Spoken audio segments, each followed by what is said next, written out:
Today we're building our plug-in hybrid electric Wrangler. It's a new technology. So today we're melding the go anywhere, do anything capability of the Jeep Wrangler that came to us with the JL.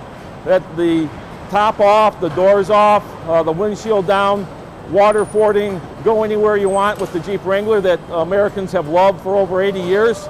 But today we're melding it with new technology. 375 horsepower, can go 25 miles on a full charge, but it can still cross the Rubicon. It's still true to the heritage of the Jeep Wrangler.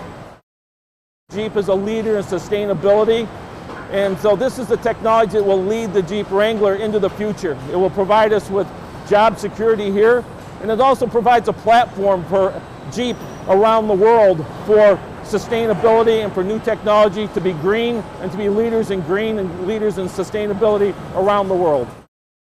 This is not only a great day for our Jeep enthusiasts around the world, it's a great day for the people of Toledo, for the team members here in Toledo, to bring this new technology to birth here in Toledo.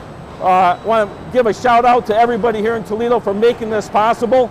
And together we've got a great history, we've got a great future, and this is just the next chapter of a very, very successful Jeep Toledo partnership that will go on and on in the future.